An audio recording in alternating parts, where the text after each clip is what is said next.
Hola, nosotros somos el equipo número 4 y les vamos a hablar sobre algunos temas de teorías del conocimiento. Los miembros del equipo son Gabriela Rivera Hernández, Gabriela Pérez Alvarado, Lorena Karina Fernández Ruiz, Lucy Denise Romero García y un servidor, Jairo Noel González Domínguez.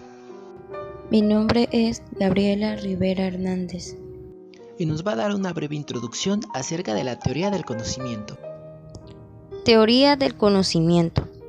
La teoría del conocimiento es un análisis especulativo del conocimiento humano. Este no describe un proceso de conocimiento determinado, sino lo esencial a todo conocimiento en que consiste su estructura general. La teoría del conocimiento es la rama de la filosofía que estudia la naturaleza, el origen y el alcance del conocimiento. En el conocimiento se encuentran frente a frente la conciencia y el objeto, el sujeto y el objeto. Un conocimiento es verdadero si su contenido concuerda con el objeto mencionado. Los elementos del conocimiento son el sujeto, la imagen y el objeto. Con el enfoque del sujeto, el fenómeno del conocimiento se acerca a la esfera psicológica. Cuando se acerca al fenómeno por la imagen, corresponde a la lógica. Cuando se analiza por el objeto, nos encontramos con la ontología. El conocimiento se presenta como una relación entre estos miembros que permanecen en ella separarnos del uno al otro. Nos aproximamos al principio del conocimiento a través de la posibilidad del conocimiento. En este veremos el dogmatismo, el escepticismo, el subjetivismo, el relativismo. El dogmatismo.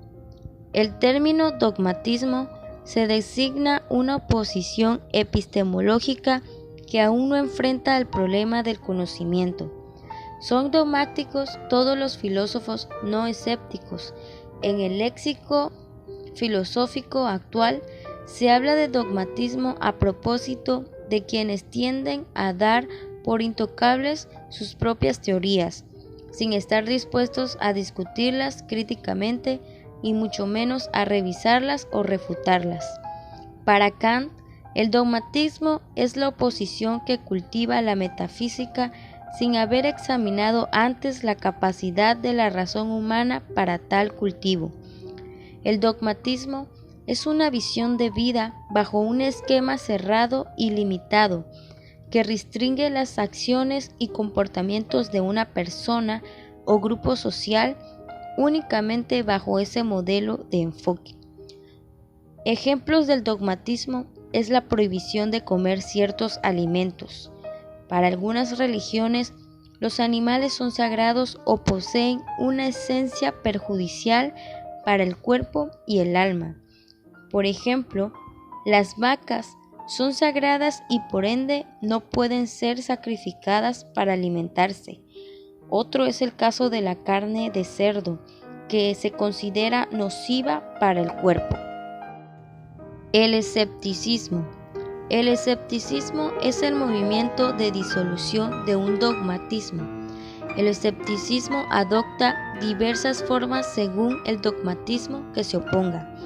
Podemos ver que el dogmatismo pasa por alto al sujeto.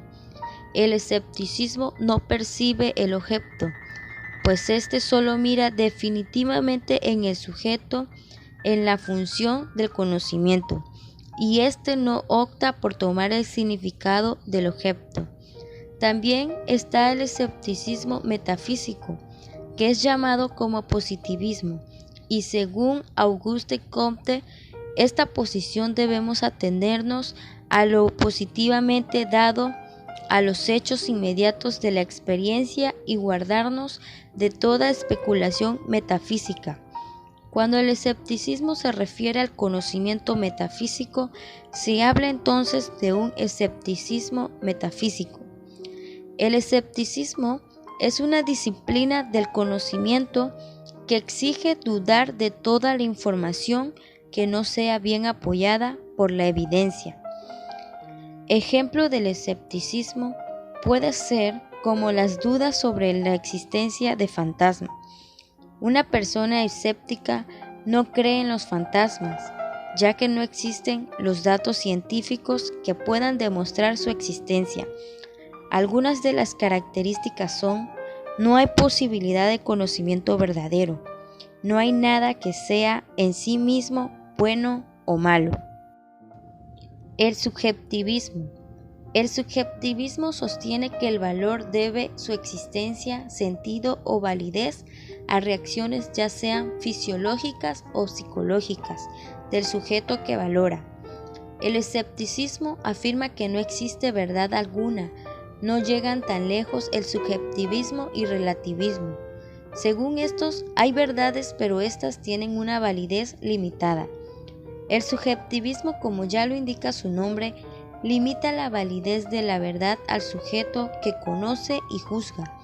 Este puede ser tanto el sujeto individual o el individuo humano, como el sujeto general o género humano.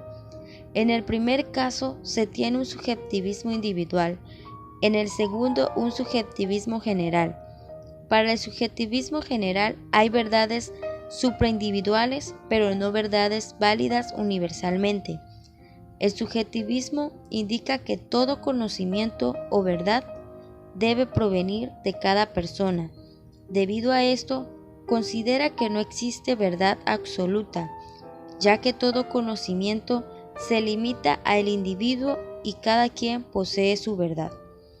Ejemplo del subjetivismo podría ser: el aborto y la eutanasia deberían ser legales en todos los países del mundo, de modo que las personas sean libres de decidir. Es una opinión subjetiva, porque para algunas personas es quitar una vida, lo que va en contra de las leyes naturales. El relativismo. El relativismo se asemeja en mucho al escepticismo. Según él, tampoco existe ninguna verdad absoluta que tenga una validez universal. Toda verdad es relativa, su validez solo es limitada. El escepticismo niega que pueda conocerse la verdad. El relativismo admite que todo puede ser verdad, pero que ésta es relativa. Hay un relativismo individual y otro específico. La verdad y la validez de los principios estarían restringidos a la especie humana. En el fondo, tanto el subjetivismo como el relativismo son versiones del escepticismo, ya que también niegan la verdad, si bien no en forma directa como el escepticismo, sí de modo indirecto al atacar la universalidad de su validez. El relativismo sostiene que los puntos de vista no tienen, ni pueden llegar a tener verdad ni validez universal, sino que solo posee una validez subjetiva encuadrada en los diferentes marcos de referencia. Ejemplo del relativismo puede ser el tiempo. La dilatación del tiempo es una muestra del relativismo, pero algo más sencillo. Cuando estamos aburridos, sentimos que el tiempo pasa lento, pero al hacer algo entretenido sentimos que pasa muy rápido. Mi nombre es Gabriela Pérez Alvarado y les voy a hablar sobre algunos métodos de la filosofía. Pragmatismo. El pragmatismo es una tradición filosófica centrada en la vinculación de la práctica y de la teoría. Describe un proceso en que la teoría se extrae de la práctica y se aplica de nuevo a la práctica para formar lo que se denomina práctica inteligente. El propósito del pensamiento es guiar la acción y el efecto de una idea es más importante que su origen. Un claro ejemplo sería: saber las reglas de un deporte no te hace un buen deportista. Debes entrenar para hacerlo. Criticismo. El criticismo es un sistema de pensamiento que se propone examinar los fundamentos del conocimiento como condición para cualquier reflexión filosófica. Como tal, es una doctrina de orientación epistemológica, crítica del empirismo y el racionalismo.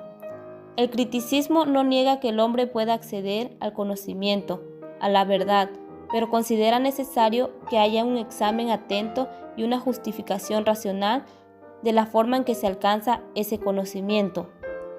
Podemos tomar como ejemplo a las ciencias, ya que en ella todas las hipótesis se deben probar para que sean establecidas como cierto.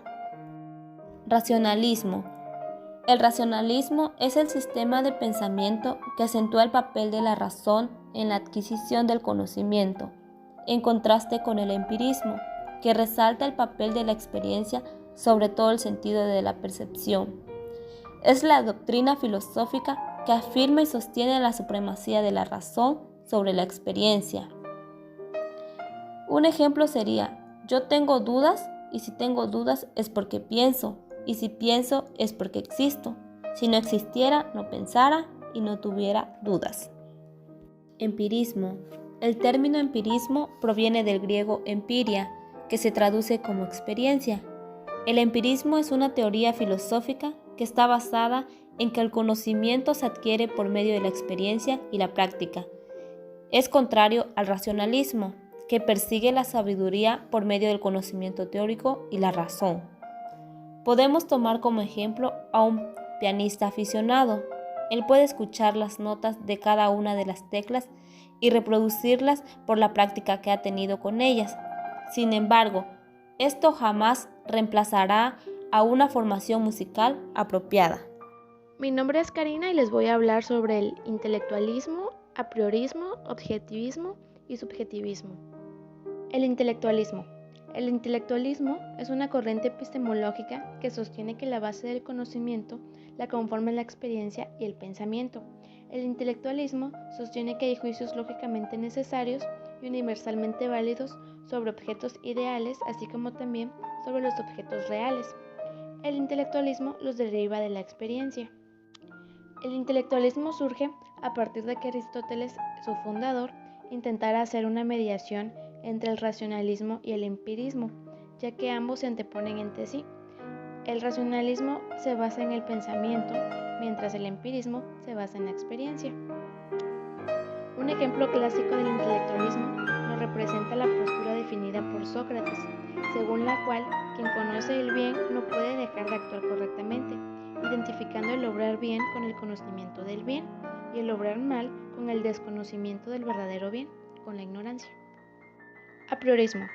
El apriorismo surge a partir de que Kant, su fundador, intentara hacer una mediación entre el racionalismo y el empirismo.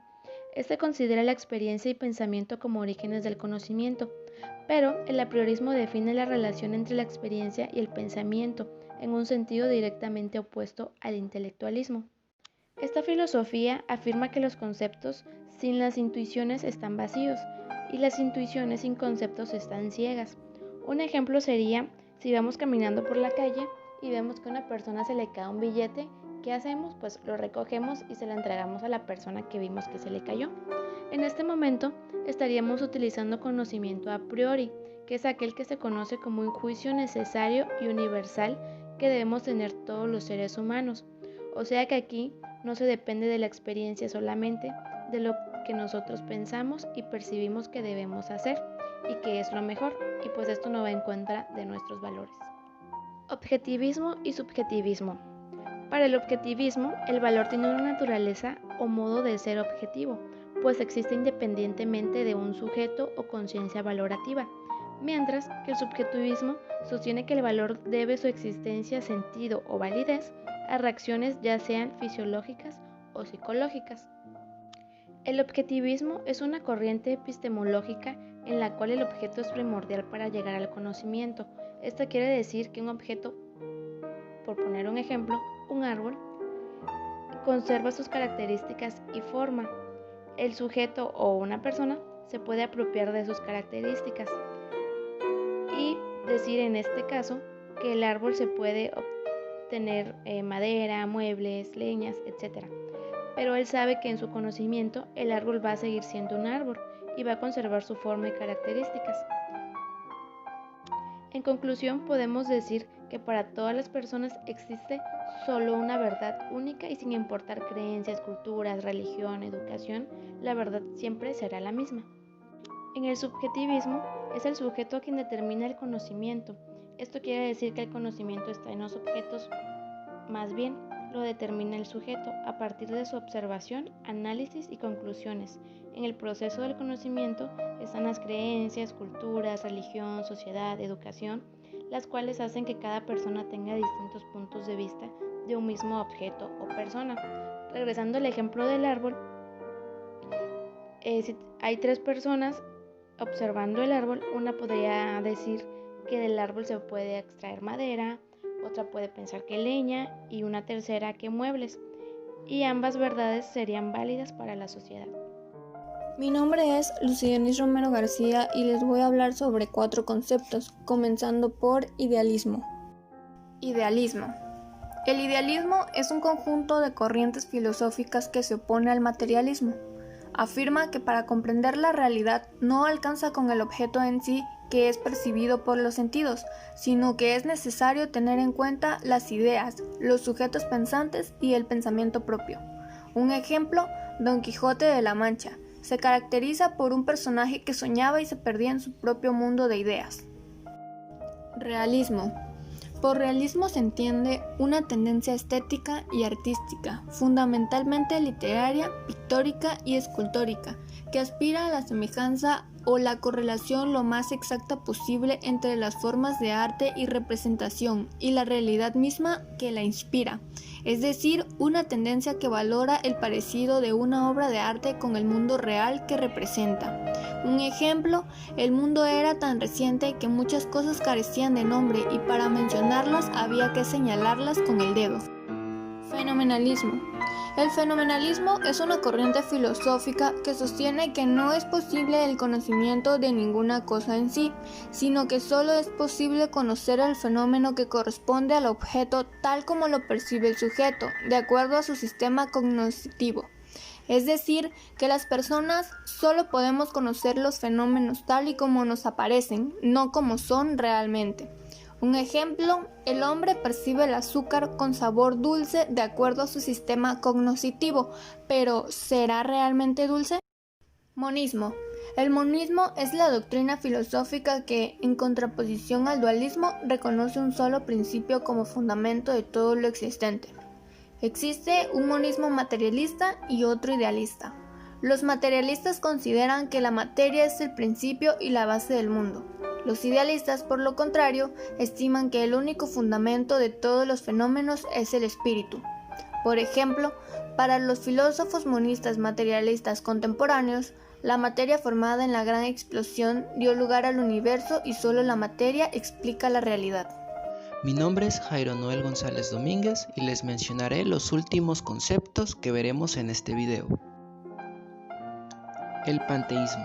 El panteísmo es una doctrina filosófica, según la cual la divinidad, como principio espiritual e impersonal, no se halla fuera de los límites de este mundo, sino esparcida en el mismo. La naturaleza y Dios, según afirman los panteístas, son idénticos. El panteísmo desempeñó un papel positivo y sirvió de la antesala para el materialismo y el ateísmo. En realidad, fue el prodigioso desarrollo, cada vez más acelerado y potente, de las ciencias naturales y de la industria el que les empujó hacia adelante. Los materialistas lo veían claramente, pero también los sistemas idealistas se llenaban cada vez más de un contenido materialista, tratando de reconciliar de una manera panteísta la oposición entre el espíritu y la materia. Se llama dualismo a la doctrina que afirma la posible existencia de dos principios supremos, increados, coeternos, independientes, irreductibles y antagónicos. En el dualismo podemos encontrar el concepto más común, que es el bien y el mal, cuya acción se aplica al origen y evolución del mundo, pero también en un sentido más amplio de las doctrinas que afirman dos órdenes de ser esencialmente distintos, con más o menos radicalismo. Por ejemplo, ser ideal y ser real, Dios y mundo, naturaleza y gracia. En el último concepto tenemos el teísmo. Se entiende generalmente como la doctrina que afirma la existencia de un ser creador del universo, que está comprometido con su mantenimiento y gobierno. La palabra se originó en la Grecia antigua, el significado de la creencia en los dioses tradicionales del Olimpo. Y bien, sin más que mencionar, solo queda agradecer por su atención y esperar que este video les haya servido para continuar complementando los aprendizajes en las teorías del conocimiento. Gracias.